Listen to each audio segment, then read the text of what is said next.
There has been a lot of criticism for the final match from some of the former champions. What happens through one's mind when something big hits you like this? At that moment, you're not a champion. You're just a person who's... There's a new chess world champion, and he's the youngest ever. 18-year-old Gukesh defeated defending title holder Ding Liren of China at the World Championship in Singapore. We have to begin with the biggest news in the world of chess right now. Our own Gukesh becoming the youngest world chess champion. I could see in his face that he was very, very happy, but we couldn't hear a thing the other one said. And finally... Your mother has played an instrumental role in making you a chess player. I was, in a sense, lucky that my mother knew how to play chess. You've had the opportunity to meet Prime Minister Modi over the years.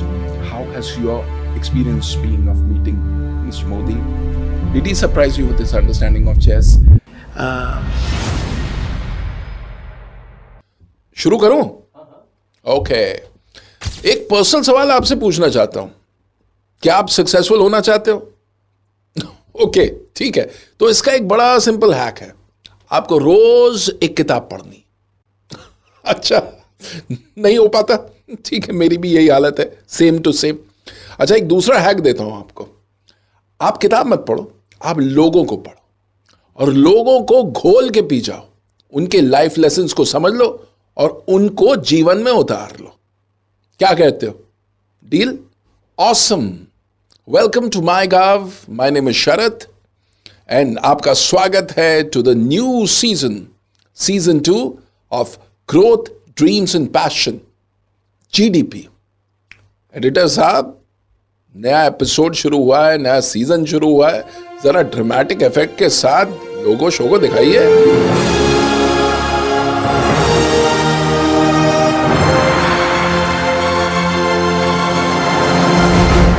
अच्छा, इस show में हम celebrities, public personalities से मिलेंगे और उनकी life journey को समझेंगे. और अब चूंकि माहौल बन चुका है तो ड्रम रोल के साथ आज के हमारे इस एपिसोड के गेस्ट को इंट्रोड्यूस करते हैं, लेकिन थोड़े ऑस्कर स्टाइल में. Okay, ladies and gentleman, today on GDP we will be featuring 5-time world chess champion and the recipient of Padma Vibhushan, the legendary Vishwanathan Anand.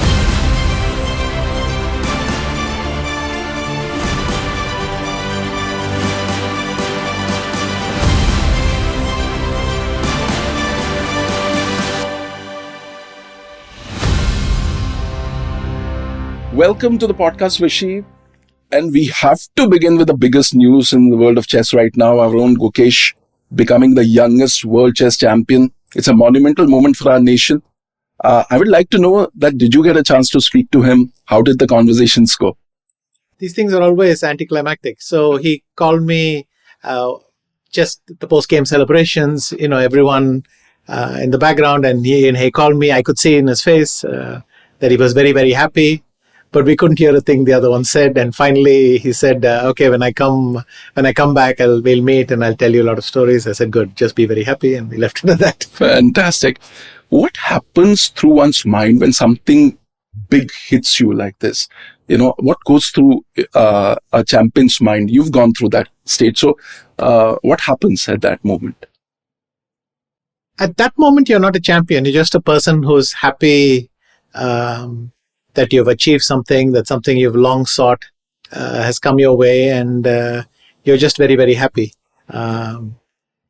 There's also some disbelief. I think everyone will have some disbelief. My God, this thing we dreamt of, it's finally happened. I can feel it. Yeah. So, you've been a witness to the meteoric rise of Gukesh. As a mentor, you've had a ringside view to his life. When was that moment when you felt that this kid is special? It was clear to me from the beginning that he was very talented. But, between talent and accomplishment, there's a lot of ifs and buts. Yeah. Looking back now, what amazes me is that he managed everything so fast. First cycle, he gets through all the qualifying stages, everything. And he's... wins the candidate's first attempt. and then wins the world championship first attempt. And he's the youngest ever world champion in history. Was before that the youngest ever challenger in history. These kinds of things are pretty special. So, what can I credit? I think essentially the qualities were there. Mm. He And what always were had those the dedication. He had that focus. But it seems that he had even more of it than we could realize. Wow, amazing. After his world championship win, there has been a lot of criticism for the final match from some of the former champions about the game quality. So what's your perspective on this? And do you think such criticism is helpful for players to grow? The thing is, we are drowning in information, and it's the same with criticism. Some of it is valid. Whatever resonates with you, you should act with them. I mean, you also agree with them. Then there's nothing to question. But these days, 90% of everything is clickbait. Yeah, that's true. And probably it's helpful to have a certain amount of skepticism and incredulity when you read anything. So, I mean, we live in a media environment. Everybody has to be sensational to be noticed. Unfortunately, it just comes with the territory. Great. Talking about chess and talking about sports in India, we've been seeing increased support for sports in India, including chess. So how do you perceive the government's role in promoting chess, and has it had an impact on the growth of the game? To some degree, yes. The government in general, I mean, I say some degree because the government policy was to steadily increase support of sport, and this has been going on for many years. You can see, and this is also mirrored in the attitude of the country. India nowadays is much more open to sports. It's much more open to sports people. Also, the first question is not, okay, but after this, what are you planning to study, or where are you planning to work? We recognize sport as a career and endeavor in itself. We enjoy following many, many more sports. We're more of a sporting nation. And the government has played a very big part in this, both in the budgetary allocations, of course, the awards, the support. These things help a lot. But also in the willingness to work with other people in sports, not duplicate efforts, but coordinate and work together. In general, it's true for chess, but also broadly for sports in India, that our attitude has never been this positive towards sports. On top of that, I would compliment the government, and especially the Prime Minister and most of the government, for meeting with people who have had success and, giving that a little bit of recognition. All these things also matter. Does that mean a lot to sportsmen when they meet the Prime Minister or head of a state? Yes, when you you feel special. You feel that there's an acknowledgement by my country that they appreciate what I did, because after all, you're doing some sport. You don't know how many people, how they relate to it, and this is a symbol of what it means. That your achievement means a lot to them, but it's also something they can take back home, and everybody else is also impressed, and it gives them that share with everyone. Feel good feeling. Yeah, absolutely. Now let's talk a bit about your journey, Vishy. Your mother has played an instrumental role in making you a chess player. Can you take us back to those early memories and some anecdotes that are very close to your heart? So I was, in a sense, lucky that my mother knew how to play chess. Because 50 years ago, 45, let's say, there was no way to refer or look up stuff as easily as today. Yeah. The environment is different. You had to go to maybe that one library or a couple of libraries where maybe you could find the rules of chess or something. So typically in those days, a family member was the person who taught you how to play chess. That's true. In many cases, fathers. In my case, my mother. So I was lucky that she knew how to play chess. But then my parents were incredibly supportive. They were understanding, even though they might have felt that this chess is taking up a lot of time, they must have the usual doubts of parents. But they understood it meant a lot to me, and they decided to give me as much rope as I wanted, go for it. And that's very helpful, because nothing discourages you, like the feeling that your family isn't fully with you. Yeah. So that's important. But my mother was very, very, she was really in touch with everything. She would accompany me to many, many tournaments. She would when I joined my first chess club, she came along, made sure everything's okay, put me in the chess club because she knew I'd be coming often, things like that. And I'll give you one story. My father went for an Asian Development Bank project in Singapore. It was with railways. Manila in the Philippines. Mm. And we had to live for 1 year in the Philippines. Okay. Which means we had to recreate kind of what my interest and all. But I remember my mother, the moment we landed after a few days, we went, I could join some tennis programs again so that I could get back to my tennis, and I could also rejoin my chess. And on top of that, the Philippines then was kind of booming in chess. Mm-hmm. So they had this daily TV show where they would show a game played in some corner of the world. Okay. Again, remember that transmission of information wasn't instantaneous in those days. So this was a big deal. Yeah. You got to see a game from some part of the world, and they would explain to you some of the mysteries of it. And at the end, they would always have a puzzle. They would give a puzzle for the viewers to solve. Okay. The viewers would send in their entries. They would look at every entry, take all the correct ones, put them in a box, and then randomly pick one winner. And that winner would be invited to the next show. To the studios. And you could take a chess book as a gift. Oh, okay. So, very, very nice thing. But I was in school when this program was happening. It was happening in the mid-afternoon, like 1 o'clock, 2 o'clock. How old were you? I was 6, 7, Okay. 8. And so when I came back from school, I found that my mother had watched the program, recorded everything, all the moves, Okay. and recorded the puzzle. So we would play through the game. She'd show me, this is the game, this is what he said about here, here, here.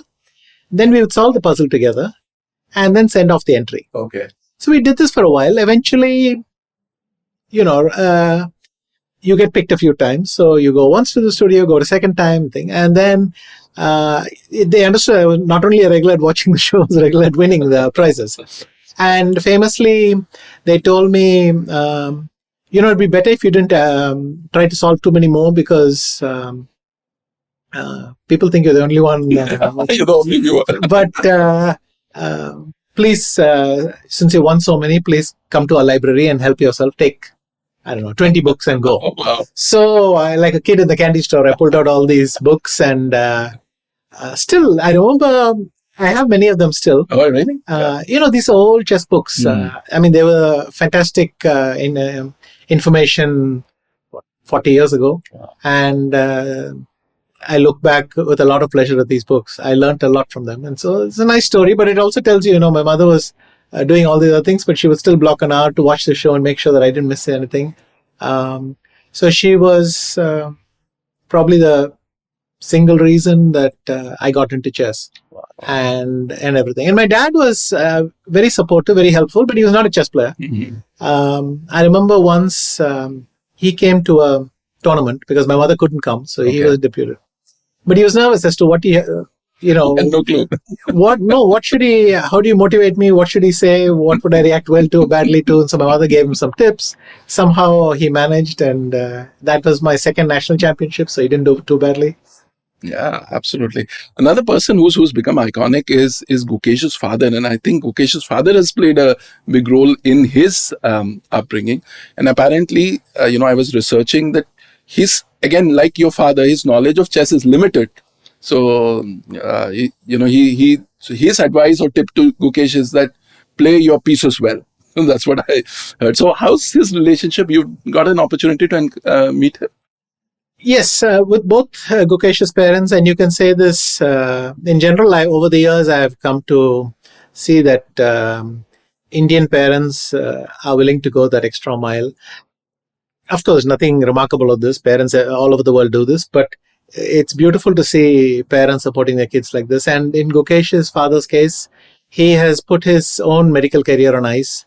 He does a bit here part-time, but he's more or less, they went all in on this. They just said, we're going to support. And Gukesh's dad was traveling everywhere with him to make it as easy for him. And Wow. Fantastic. Absolutely.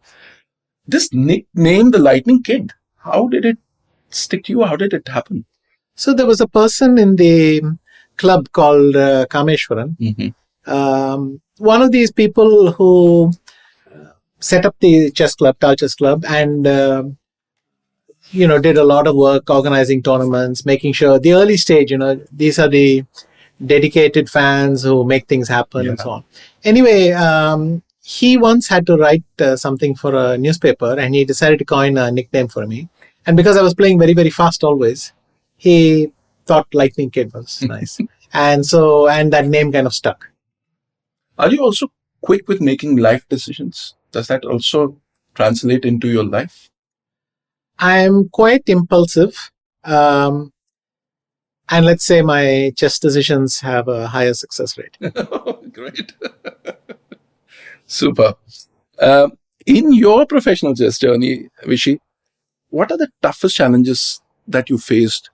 And, moments where you must have thought of giving up and then you overcame it. Any such memories or anecdotes? I was very lucky in a sense. I mean, what are the moments that you might question your decision? You would do it in the 10th standard exams. Yeah. 10th standard, another moment when you suddenly think, should I do this? 12th standard. And then when you finish university. I was kind of lucky that at the moments when you might hesitate the most, in 10th, I became national champion for the first time. When I finished my +2, I had become a grandmaster. And when I finished my BCom, I was in the top 10.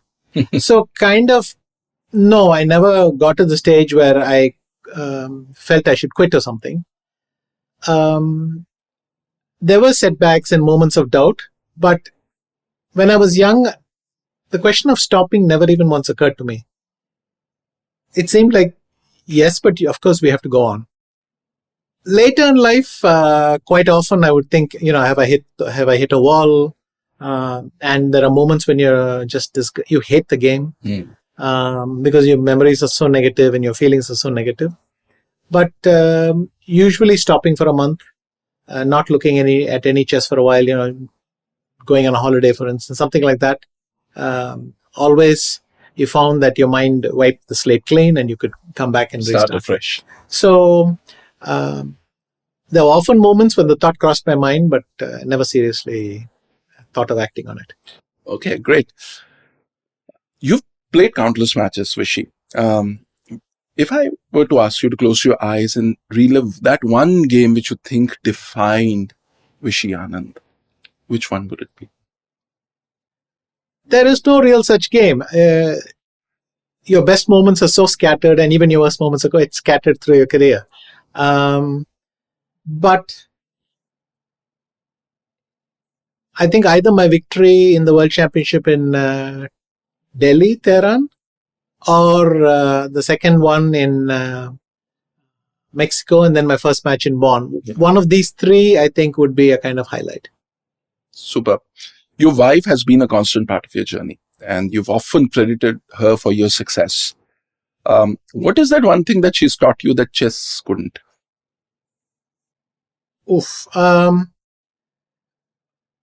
Probably she has helped me become slightly less self-absorbed as a chess player.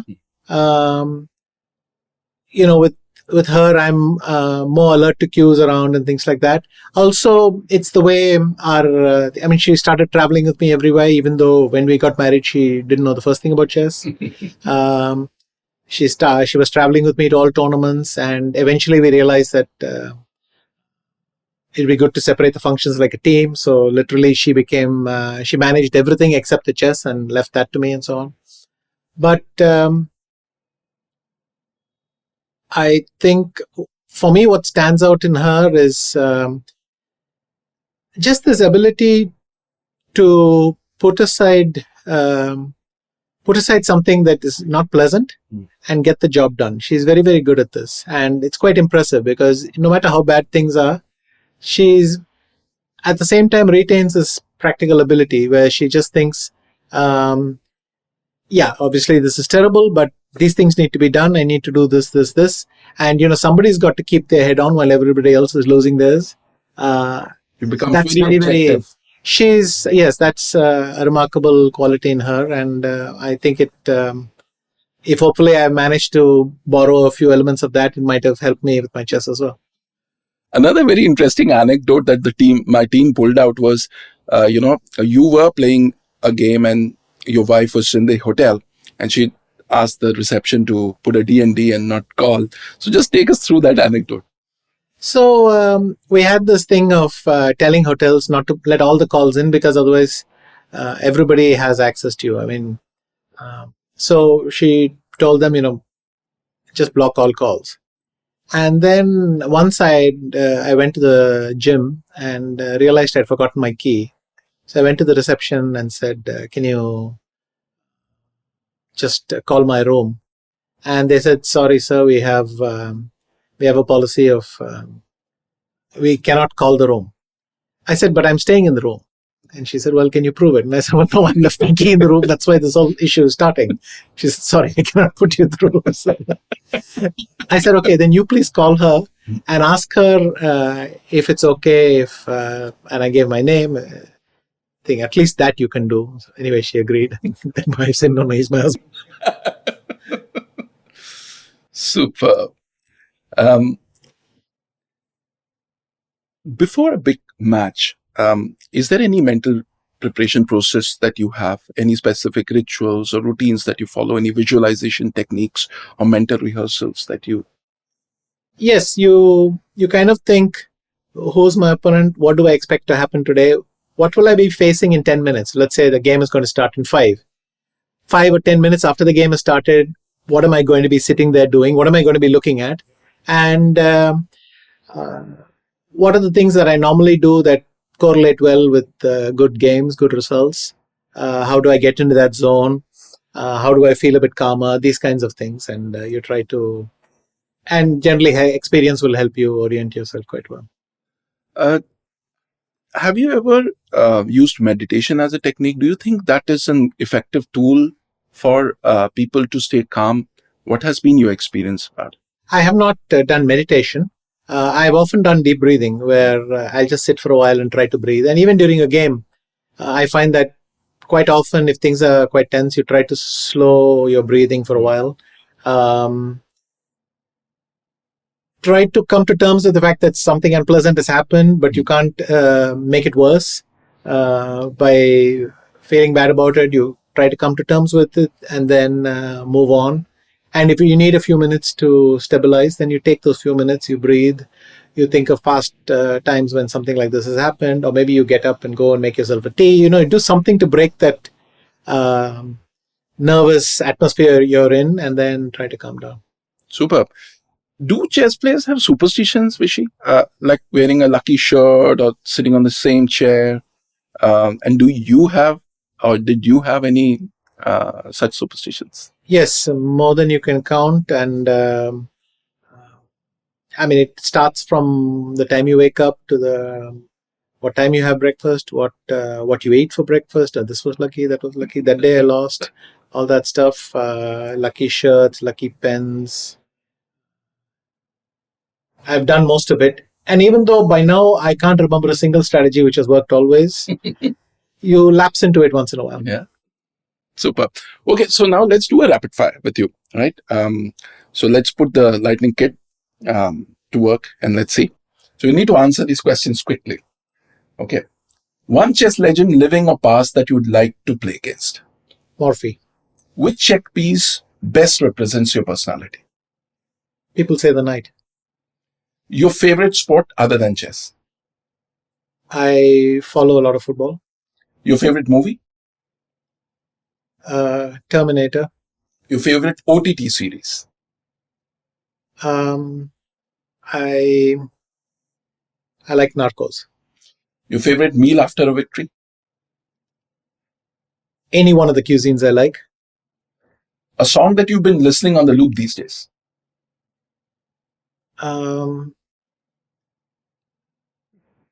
These days I find I often get back to some ABBA once in a while. Oh, nice. One thing that you do for fun that people would not expect a chess grandmaster to do? I think it's impossible for a chess player to do what people expect them to do. That's a nice one. We have to do a lot more because they put us into such a small box. Anyway, go on. Super. Okay, now we come to another segment, which is Checkmate the Myths. So these are questions from our audience, young audience. They have some myths and they want you to clarify that. Ankita from Delhi asks, do chess players have a photographic memory? Excellent question. Yes and no. Our memory is often photographic, but it's contextual. You can't show me any position and I will retain all the elements. But if you show me a position that I can make a story out of, then I can reconstruct the position effortlessly. So it's not photographic. It's more a story. You see, this was played by this person. Now I remember. Yeah. That kind of thing. Super. Also, there's this very interesting anecdote that I came across where there was a power outage, in middle of a game, and you used your, memory and you just navigated through that game. Do you remember that? Yes, it was in Sofia in 2010, and I understood that in a sense you can get up, but I understood I could just sit at the chair, or I think the arbiter suggested we move somewhere else. I don't remember whether I did or how long it lasted, but I remember that I could simply keep thinking of the position, so I did. Oh, interesting. Varun from Pune asks, is it true that you anticipate your opponent's move 10 steps ahead? That's the plan. When it happens, it's very good. Okay. Kirti from Hyderabad says, how do chess players stay focused and avoid getting bored while staring at the same chessboard for hours and hours? Very easy. We don't stare at the same chessboard for hours and hours. Our mind wanders. You think about food, you think about girls, you think about, or in their case, boys, or you think about movies, you think about a joke your friend said. Imagine yourself studying for an exam. That's what chess players are going through. But then you guys are then good actors because these emotions never show on your face. Yes, that's good. But I think there are telltale signs when a chess player's mind has wandered elsewhere. Now, talking about wandering, Sneha from Chandigarh asks that do chess players experience a brain fade where they completely lost focus and forget their next move? Does that happen? Yes, very often. Yeah.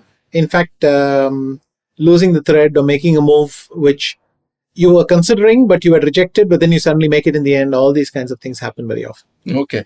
Ajay, Raga from Bhopal has a very interesting question. Do you feel a bit sorry for the pawns, or do you think they are just cannon fodder in your grand strategy? Do you feel bad for the pawns? I don't connect to my pieces individually. Okay. I don't think of them as having personalities or anything like that at all.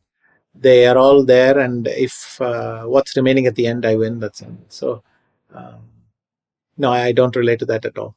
Okay, great.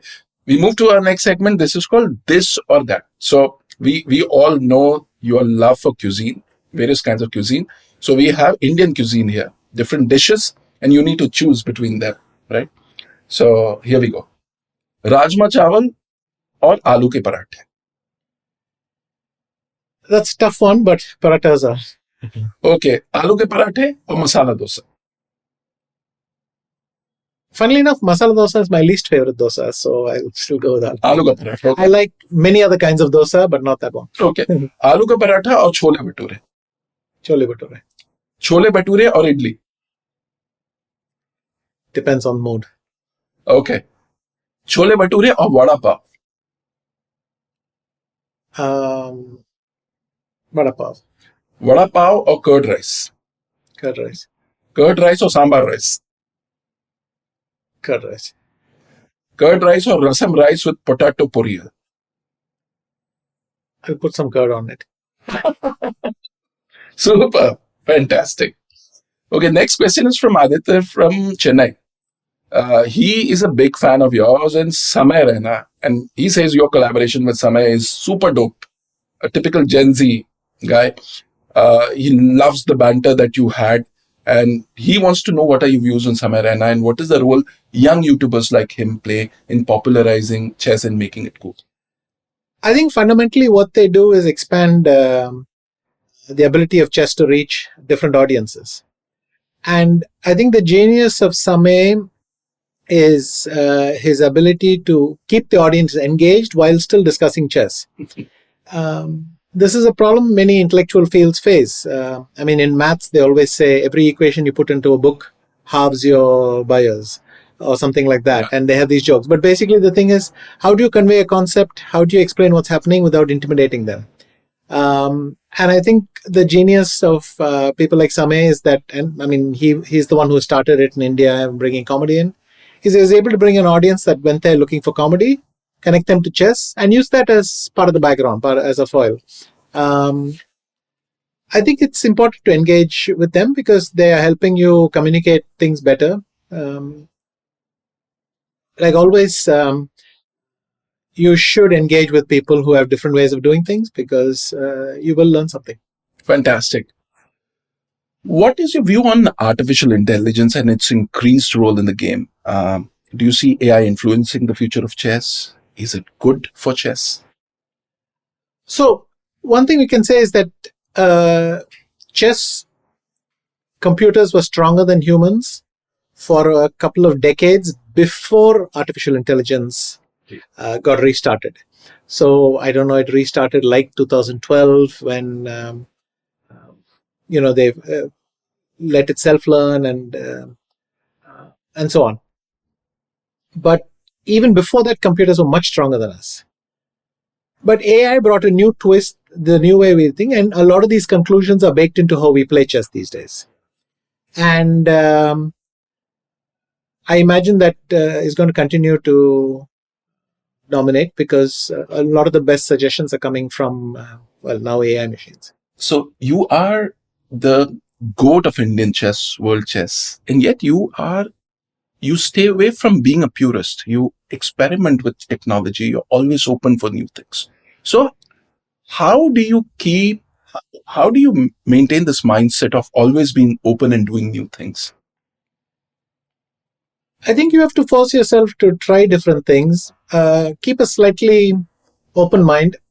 I think allow for the possibility that you're not right always and that there might be new ways of doing things. It's also fun to collaborate with different people and try things out. But I also like my purist moments. So it's not balance. obsessive. It's not obsessive. I don't feel like things have to be like this all the time. Mm-hmm. But there are times when I shut out everything and I want to go back and me and the chessboard be alone and think and try to understand certain things. And I like that side too, but I can switch on and off. Oh, that's amazing. Okay, you've had the opportunity to meet Prime Minister Modi over the years. How has your experience been of meeting Mr. Modi? Did he surprise you with his understanding of chess? And is it something unique that he said that stayed with you? I remember the first time we met, it was roughly 2009 or 10. I met him as Chief Minister of Gujarat. And we went there to pitch a project, which was to have a Guinness Book record of games played at a single location. Uh-huh. So the idea was that it would be a simultaneous display, a strong titled player playing against new chess players, and they could handle 20 at a time. So they would play 20 games at a time, and then this multiplies out.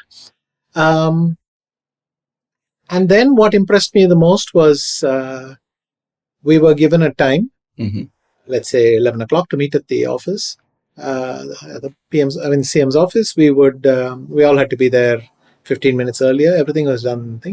The bureaucrats, the staff, they would come, brief us, give us all the stuff needed by 55. At 11, he would walk straight in, get to the point. He had been well briefed. He knew his stuff. And it was like that. And then the follow-up was immaculate. So we knew that we could do this because it was quite ambitious. We needed to get to more than 20,000 people playing at a location. Oh, wow. So the Gujarat government then supported us with buses to help people all across the state. Ahmedabad. All across the state coming in. And the organization was very good because it's easy for something to go wrong, but it went off like clockwork. And it's a fantastic event. Also, he's quite receptive to information. So we told him there had been studies that showed that chess, youngsters who played chess did better at school because of the training that it gives you. So we're not talking of producing chess champions. We're talking of producing better students, and chess being a tool for that. So because then I was working with NIIT a lot, and they were connected through education, and then they were implementing it in many of their schools, and we pitched in Gujarat, and once again Gujarat signed up for thing. So in that sense, he was always, like I said, well briefed. He knew his subject matter, and I imagine there were 100 other subjects he discussed on that day, but it gave that vibe. And he supports a lot of the best chess events. He recently received the Indian team, which won for the Olympiads, the Indian teams. Yes. I have no doubt he will meet Gukesh at some point, and so on. So he's a consistent supporter of many sports. He kind of knows what happened, able to hold a conversation with, after all, diverse athletes. And that always impressed me very much. Another interesting thing which I came across was the journey of Vantika Agarwal. Again, a chess tournament organized in Gujarat. This was called the Mahila Chess Mahotsav when he was the chief minister in Gujarat. And today she attended that, and as a 9-year-old kid, she got inspired by that.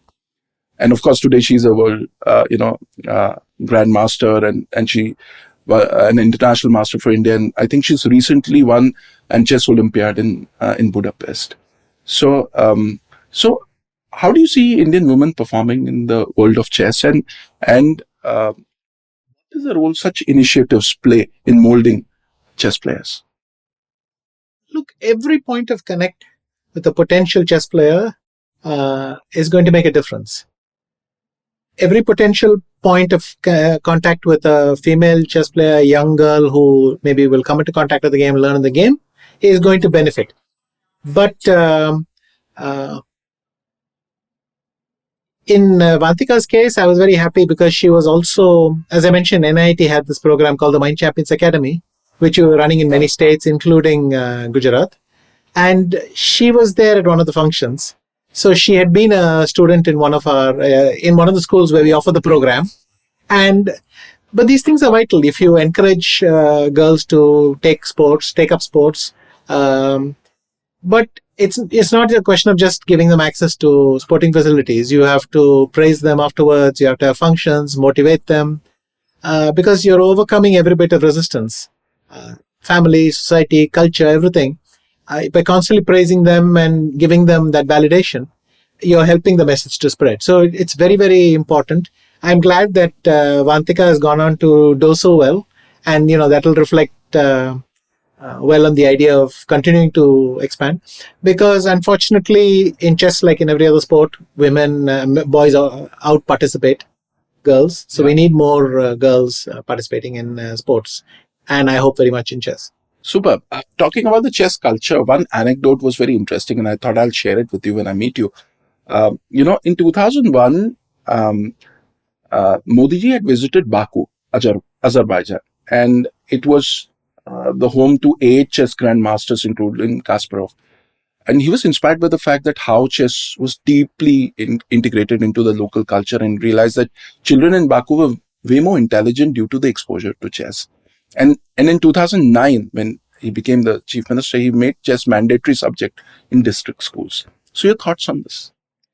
Yes, one of the points we presented also was connected to chess in schools. And I'm then sure some part of his brain remembered, wait a minute, in Baku, they made that connection. And so but in a sense, it was nice to engage with the supportive government, and then, which went on to implement the project. But yes, I think these are very healthy initiatives. We have a desperate need for Indian youngsters, not only city, urban, but also rural, to have sports facilities, have the time to play them often, and have the societal support and encouragement to play it often, because that needs to become. So we have come a long way, but we have just way more to go. And this point about chess actually helping you in your life journey, can you just give some practical examples of how they've helped you, or you've seen that helping people in navigate their lives? Obviously, we'll start at the top. The biggest difference it makes is it forces you to think before making a decision. And then it doesn't allow you to take back your decision. It's irreversible. That's a very good habit, which I've often seen that very often before whatever I do, I like to think of the implications. Now, my thinking in chess is, of course, better than my thinking in everything else because I've studied it more. And the more you study, the better your decisions will be. We can't pretend that this works everywhere, but the habit of forcing yourself to consider your options, forcing yourself to remember that your opponent will also make the best moves. Your opponent is not going to make the move we want them to play. They're going to make the move they think is best. And if you incorporate that into your thinking, it's a healthy brain training to approach decision. It also teaches you how to deal with a lot of amount of information, things like that. These are things that carry over, but it's a very chess player's thing to first make sure you collect the information in some way that makes sense, and then you try to understand it. And also always thinking, what would others do in my place? Super. Fantastic. I was reading Prime Minister Modi's quote, chess is a game that can elevate 100 pains of life. Does that resonate with you? When you win, yes. I think when you lose, it can cause 100 pains as well. But yes. Is it therapy for you? It can be. I mean, chess is amazing therapy for many people. I think especially people who want to engage in some great intellectual activity, but also something that's so absorbing that the cares of life drop away for a while. Because you're so focused on what's the best move. I got to calculate this. I got to figure this out.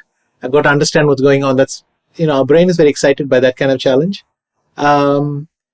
And there are multiple cases where this is true, including for myself, that you can give me some difficult puzzle and I'm lost the whole day thinking about it. So yes, totally, it can be an escape from life.